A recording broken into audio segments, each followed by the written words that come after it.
আবু বকর রাদিয়াল্লাহু তাআলা 2 বছর, ওমর রাদিয়াল্লাহু তাআলা 10 বছর, উসমান 12 বছর, হযরত আলী 4 বছর, আমির মুআবিয়া 20 বছর। 100 বছর পর্যন্ত সাহাবাদের যুগ। এরপরে গত 1 শতাব্দী আগ পর্যন্ত প্রায় 1300 বছর মুসলমানরা বিশ্বে শাসন চালাইছে। কোটি কোটি হিন্দু, কোটি কোটি পূজারী সবসময় ছিল, রাসূলুল্লাহর যুগেও ছিল, এখনো আছে। দেখান দেখি রাসূলুল্লাহ কখনো পূজায় শুভেচ্ছা জানানোর জন্য তাদের উপাসনালয়ে গেছেন কিনা? কোন সাহাবী গেছেন? ইসলামের ইতিহাসে 1350 বছরের কোন আমির, কোন উমারা, কোন ইসলামী রাষ্ট্রপ্রধান পূজায় গিয়ে শুভেচ্ছা জানিয়েছেন? সম্মানিত মুসল্লিয়ানে কেরাম,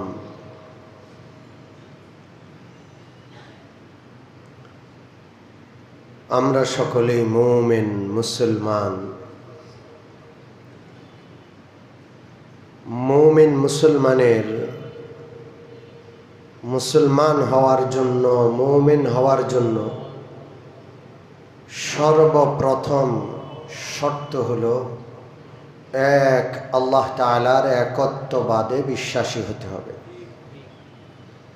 গোটা বিশ্বব্যাপী একত্ববাদে বিশ্বাসী, এক আল্লাহতে বিশ্বাসী শুধুমাত্র মুসলমান। এই ছাড়া পৃথিবীর কোনো জাতি একত্ববাদী নাই। আমরা এতটা একত্ববাদে বিশ্বাস করি,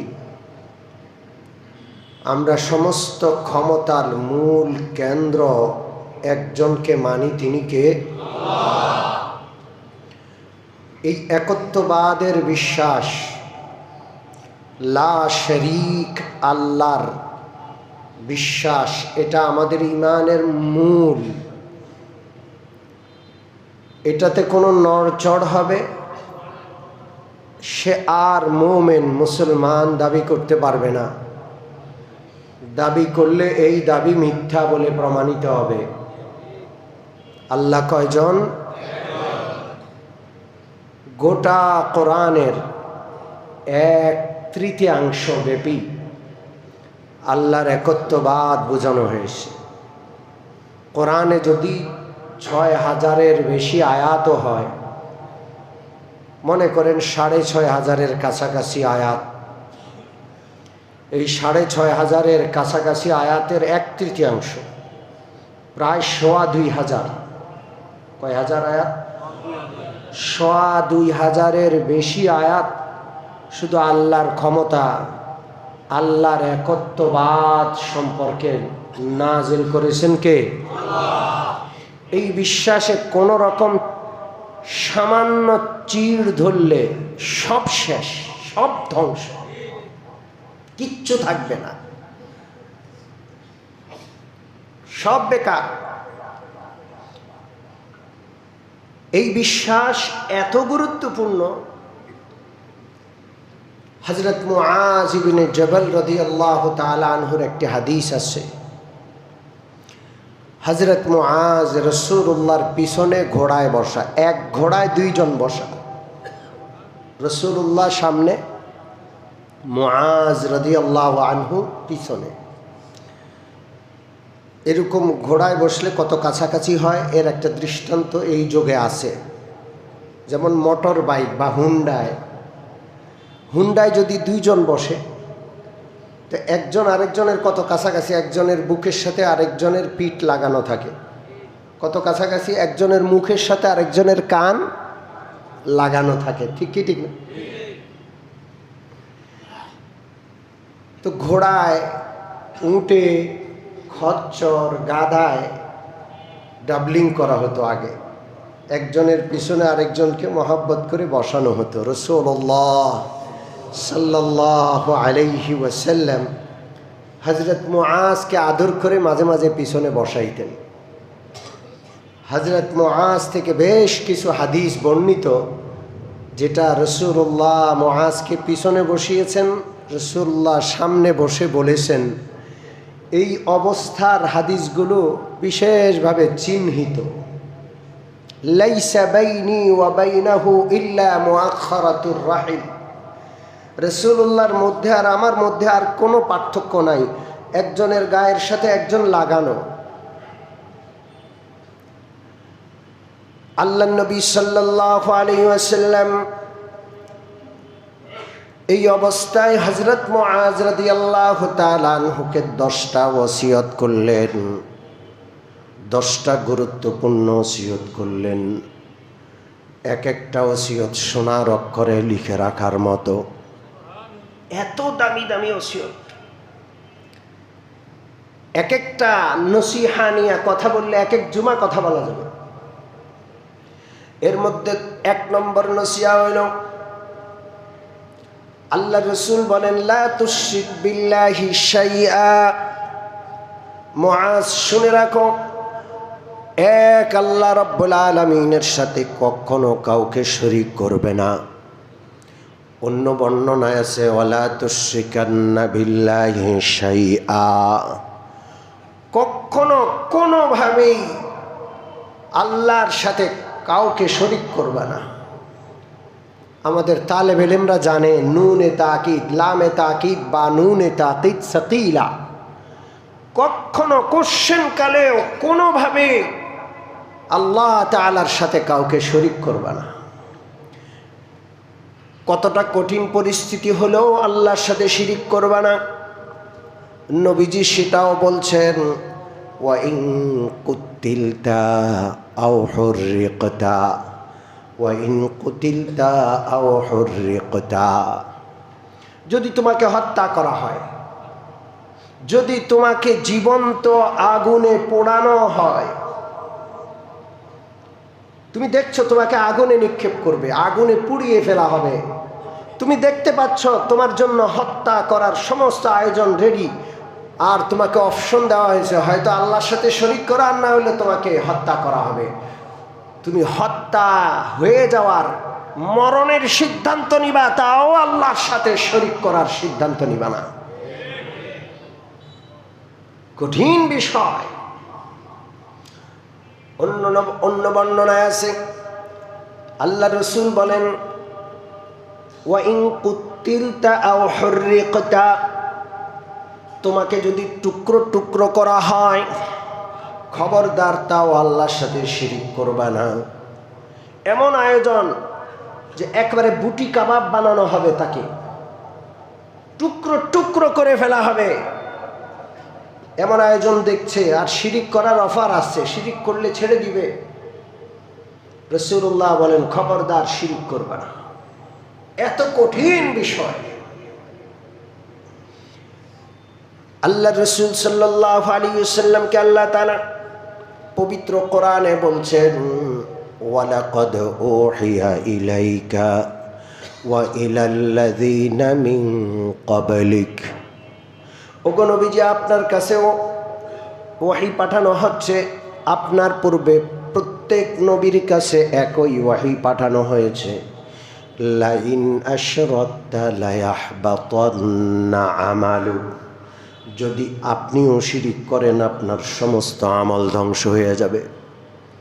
আপনিও যদি শিরিক করেন, এত বড় নবী, নবী কুলের সর্দার, ইমামুল আম্বিয়া, সাইয়্যিদুল মুরসালিন, তাকে বলা হচ্ছে আপনি আমার সবচাইতে প্রিয়, গোটা সৃষ্টির সেরা, আপনিও যদি এই অন্যায়টা করে ফেলেন, লাইন আশরাকতা লায়াহবাতান্না আমালুক, আপনার সমস্ত আমল ধ্বংস হয়ে যাবে। অবশ্যই অবশ্যই লায়াহবাতান্না, আপনার সব আমল অবশ্যই অবশ্যই ধ্বংস হয়ে যাবে। ওয়ালা তাকুনান্না মিনাল খাসিরিন, আর আপনি হবেন অবশ্যই অবশ্যই চরম ক্ষতিগ্রস্তদের অন্তর্ভুক্ত। বালিল্লাহ ফা'বুদ, অতএব শুধুমাত্র কেবলমাত্র আল্লাহর ইবাদত করুন।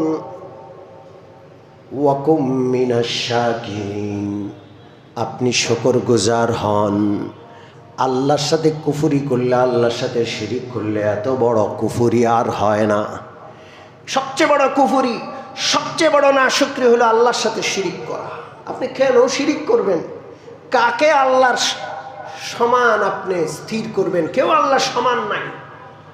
ওয়ামা কদারুল্লাহ হাক্কা কদরি, তারা আল্লাহরই চিনল না, আল্লাহর কদর করল না।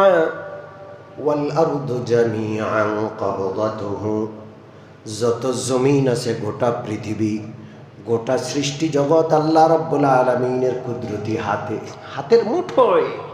গোটা সৃষ্টি জগৎ কার হাতের মুঠোয়? আল্লাহ। এরকম কি আর কেউ আছে? না। ওয়াস সামাওয়াতু মাতবিয়াতুম বিয়ামিনি, গোটা আকাশ জগৎ আল্লাহ রাব্বুল আলামিনের হাতে বটা। মানুষ কাগজ নিয়ে যেরকম এরকম বটে ফেলে, এত বড় কুদরতওয়ালা আল্লাহ গোটা সাতবক আসমান যেন আল্লাহর ডান হাতে এরকম বটে রাখছেন আল্লাহ। আল্লাহু আকবার। এত বড় বিজ্ঞানের যুগ, এই যুগটাকে বিজ্ঞানের যুগ বলছে। এখন পর্যন্ত আকাশ কোথায়, আকাশের কোনো খোঁজ বিজ্ঞানীরা পায় নাই। এখনো আসমান কোথায় আছে, আসমানের খোঁজ তারা পায় নাই। আল্লাহু আকবার। সুবহানাহু ওয়া তাআলা আম্মা ইউশরিকুন, তিনি মহা পবিত্র এবং অনেক উঁচু মর্যাদা তার ওই সকল বিষয় থেকে যেগুলোকে তারা আল্লাহর সাথে শিরিক করছে। আল্লাহু আকবার। সম্মানিত মুসল্লিয়ানে কেরাম, আল্লাহ সব গুনাহ মাফ করবেন, শিরকের গুনাহ কোনোদিন মাফ করবেন না। যদি কেউ শিরিক করে মারা যায়, আল্লাহ তাআলা ওই শিরকের গুনাহ মাফ না করে তারে জাহান্নামে দিবেন। শিরিক ছাড়া পৃথিবীর যত বড় গুনাহ আছে, সেই গুনাহ করলে তওবা না করে মরে গেলেও আল্লাহ তাআলা ইচ্ছা করলে ক্ষমা করতে পারেন। ইন্নাল্লাহা লা ইয়াগফিরু আন ইউশরাকা বিহি ওয়া ইয়াগফিরু মা দুনা যালিকা লিমান ইয়াশা। শিরিক ছাড়া যে কোনো গুনাহ আল্লাহ তাআলা ক্ষমা করবেন, ক্ষমা করতে পারেন, যার ইচ্ছা তারে ক্ষমা করে দিবেন। কিন্তু লা ইয়াগফিরু আন ইউশরাকা বিহি, নিশ্চয়ই আল্লাহ শিরকের গুনাহ কখনো ক্ষমা করবেন না। শিরকের গুনাহ আল্লাহ মাফ করবেন না। যে ব্যক্তি শিরিক করবে তার ঠিকানা জাহান্নাম। হারামাল্লাহু আলাইহিল জান্নাতা ওয়া মাওয়াহুন নার।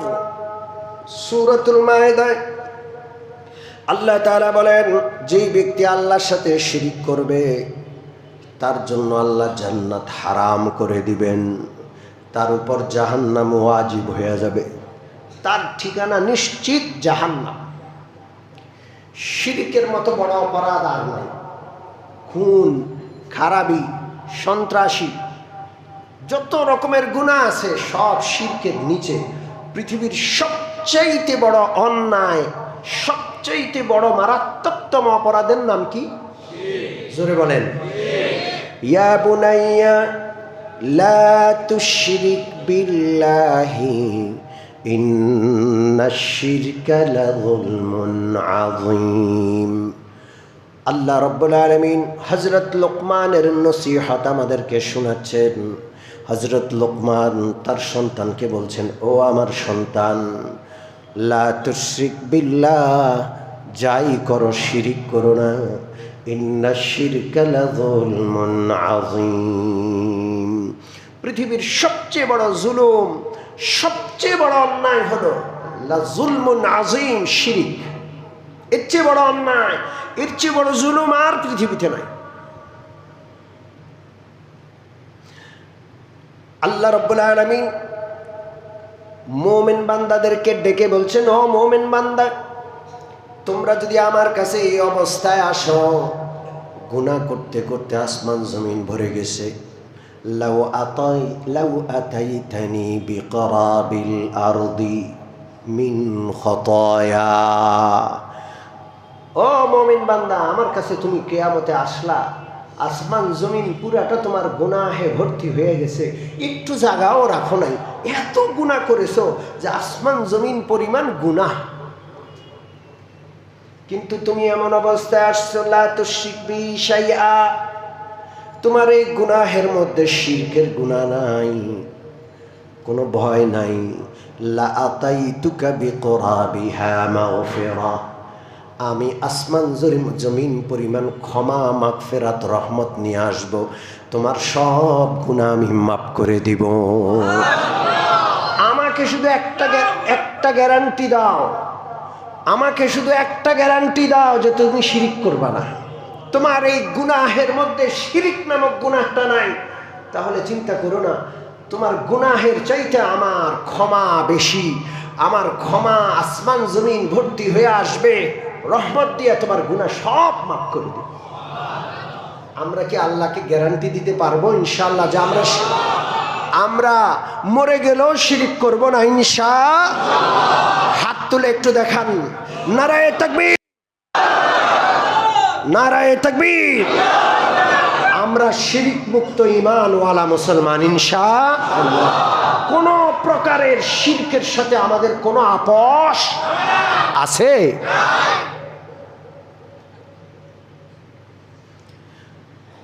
বিশ্বনবী রাহমাতুল লিল আলামিন বলেন, সিনতানে মুজিবাতান, দুইটা কাজ এমন আছে, দুইটা কাজের দুইটা পরিণতি অবধারিত, দুইটা কাজের দুই গন্তব্য, দুই পরিণতি। মান মাতা লা ইউশরিক বিল্লাহি দাখালাল জান্নাহ, যেই ব্যক্তি শিরিক না করে মারা যাবে সে জান্নাতে যাবে, তার পরিণতি হলো জান্নাত। আরেকটা পরিণতিও অবধারিত, ওমান মাতা ইউশরিক বিল্লাহি দাখালান নার, যেই ব্যক্তি শিরিক করে মারা যাবে তার পরিণতি নিশ্চিত, সে জাহান্নামে যাবে, আগুনে ঢুকবে। কোথায় ঢুকবে? জোরে বলেন কোথায়? আল্লাহর গোটা কালামের 3 ভাগের 1 ভাগ, প্রায় 2500 আয়াতে আল্লাহ একত্ববাদ বুঝাইছে। কয় হাজার আয়াতে? 2500 আয়াতে। আপনি সেই একত্ববাদকে বৃদ্ধাঙ্গুলি দেখাইয়া মন্দিরে মন্দিরে পূজায় ঘুরে বেড়াবেন? ইসলাম এত সোজা, এত সোজা ইসলাম। আওয়ামী সরকারের আমলে মানুষ বুঝতো আওয়ামী লীগ হিন্দু ঘেঁষা একটা সংগঠন, ভারতের মদত পুষ্ট, ভারতের আশীর্বাদ পুষ্ট, হিন্দুদেরকে তোয়াজ করে করে চলে, ভারতের আশীর্বাদ নিয়ে চলে। তো আওয়ামী লীগের নেতারা মন্দিরে মন্দিরে ঘুরতো, পূজা আসলে মন্দিরে মন্দিরে শুভেচ্ছা জানাইতো। মানুষ বুঝতো যে এটা ঠিক না, ওটা ওরা করে, ঠিক আছে, এটা ওদের একটা রাজনৈতিক স্বার্থ, ওরা করতেছে, আমরাও কথা বলতাম। কিন্তু আমার মনে হয় ইতিহাসের সবচাইতে দুর্ভাগ্যের সময় এই দুর্গাপূজার সময়টা গেছে, যে যতটা আওয়ামী লীগ করে গেছে এর চেয়েও বেশি নামধারী মুসলমান, টুপিওয়ালা, দাড়িওয়ালা, আলেম মাওলানার নাম লেখা আছে, দলে দলে নিজের ইসলাম, নিজের ঈমানকে বিসর্জন দিয়া দুর্গাপূজার মণ্ডপে গিয়া গিয়া শুভেচ্ছা জ্ঞাপন করছে। কথা ঠিক কি ঠিক না? আমাদের কোনো ভাষা নাই এর নিন্দা জানানোর, কোনো ভাষা নাই। কত বড় দুঃসাহস! টুপিওয়ালা, দাড়িওয়ালা ইসলামী রাজনীতি করে, ক্ষমতায় গেলে ইসলামকে প্রতিষ্ঠা করবে এরকম ওয়াদা করছে, মানুষকে শোনাচ্ছে, কিন্তু এই লোকগুলোই দুর্গাপূজায় গিয়া শুভেচ্ছা জানাচ্ছে। শুধু দুর্গাপূজায় গেছে শুভেচ্ছা জানাচ্ছে তা না, দুর্গাপূজায় গিয়া মণ্ডপের মধ্যে মূর্তির পাশে দাঁড়াইয়া শুকরিয়া আদায় করছে, আল্লাহ তাআলার শুকরিয়া এবছর দুর্গাপূজায় আসতে পারছি। ঈমান থাকবে? জোরে বলেন থাকবে? পূজার মণ্ডপে গিয়া মূর্তিকে সামনে রাখা, পূজারীদেরকে সামনে নিয়ে বক্তব্য রাখছে। হিন্দু আর মুসলমান মুদ্রার এপিঠ ওপিঠ। হিন্দুরা পূজা করে, আমরা রোজা করি। রোজার পূজা মুদ্রার এপিঠ ওপিঠ একসাথে চলে? ইমান থাকবে? রোজা আর পূজা এক জিনিস? মুহাম্মদ আর কৃষ্ণ একই জিনিস? আপনারা মোহাম্মদ নাম, আপনারা কৃষ্ণ নাম রাখেন, আমরা মোহাম্মদ নাম রাখি। ইমান থাকবে? জোরে বলেন। আল্লাহর কি হিকমত?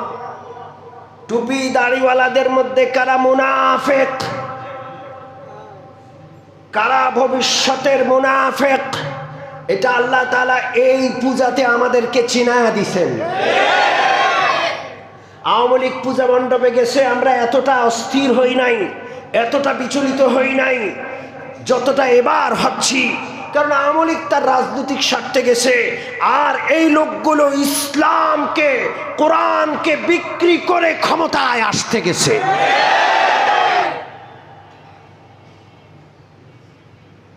আমাদেরকে সতর্ক থাকতে হবে। যারা শুরুতেই ভোটের আশায় হিন্দু ধর্মীদের কাছ থেকে কিছু ভোট নিবে এই আশায় শিরিক করলো, শিরিকের মজলিসে গেল, ঈমান বিসর্জন দিল, এদের কাছে আর যাই হোক আল্লাহর কোরআন, নবীর সুন্নাহ এবং ইসলাম নিরাপদ নয়।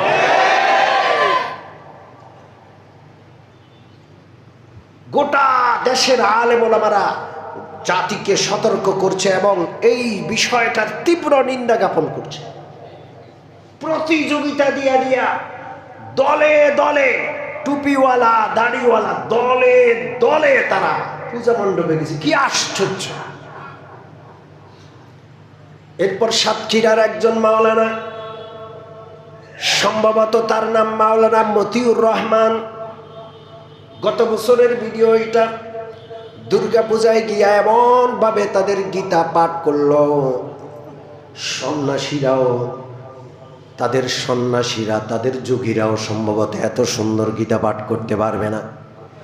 দুই হাতে এইভাবে মাইক ধরেছে, মনে হচ্ছে যে সে দুই হাত জোর করে প্রভুর সামনে গীতা পাঠ করতেছে, মনে হচ্ছে দুই হাতে মাইক ধরছে। আমি তাকায় দেখলাম যে দুই হাতের মাঝে মাইক আছে, মাইকটা এক হাতেও ধরা যায়, কিন্তু দুই হাতে এইভাবে ধরছে, মনে হচ্ছে যে দুর্গা দেবীর সামনে সে দুই হাত জোর করে টুপিওয়ালা দাড়িওয়ালা মাওলানা মতিউর রহমান এমন থ্রুলির গীতা পাঠ করছে। হিন্দু পূজারীরা আশ্চর্য হয়ে গেছে যে আমাদের ব্রাহ্মণরা তো এমন গীতা পাঠ করতে পারে না। তারা তাকে ধন্যবাদ জ্ঞাপন করার জন্য উলুধ্বনি দেওয়া শুরু করছে। ইউটিউবে আছে, সোশ্যাল মিডিয়া এখনো আছে, আপনারা দেখেন। মাওলানা নামধারী টুপিওয়ালা দাড়িওয়ালা, আল্লাহু আকবার, কোনো ভাষা নাই এটা বলার। আমরা পরিষ্কার ঘোষণা করছি, এই লোকগুলো যদি যেমন প্রকাশ্যে এরা পূজায় গিয়া পূজার প্রতি সমর্থন জানিয়েছে, শিরিক করেছে, ওইভাবে প্রকাশ্যে ক্ষমা প্রার্থনা না করে, তো এই লোকগুলো এবং এই লোকগুলো যেই দল করে, সারা দেশের মুসলমান এই দলকে বয়কট করবে।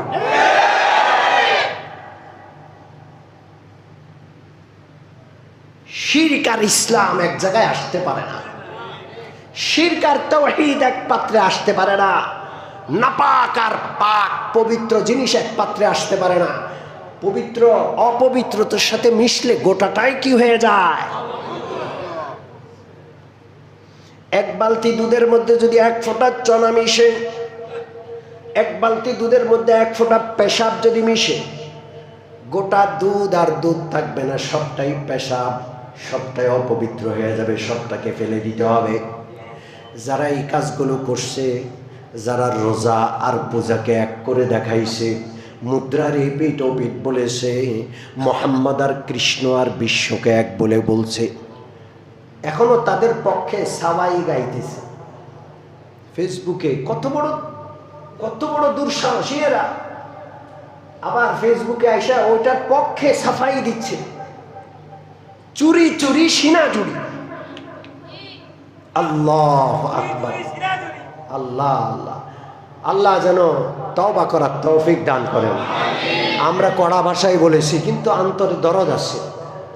কারণ ইসলামী শক্তিগুলো একসাথ না হইলে এই দেশের ভবিষ্যৎ কিন্তু ভালো হবে না। ঠিক কি ঠিক না? আমরা ঐক্যের ব্যাপারে, ইসলামের রাষ্ট্র ব্যবস্থার ব্যাপারে আমরা দীর্ঘ আলোচনা করেছি, কিন্তু আমরা চূড়ান্তভাবে হতাশ হয়েছি। যারা পূজায় গিয়ে দুর্গা দেবীর সামনে ইসলামকে বিসর্জন দিতে পারে, তাওহীদ আর একত্ববাদকে বিসর্জন দিতে পারে, ওরা ক্ষমতায় গেলে হ্যান কোনো কাজ নাই যেটা ইসলামের নামে না করবে।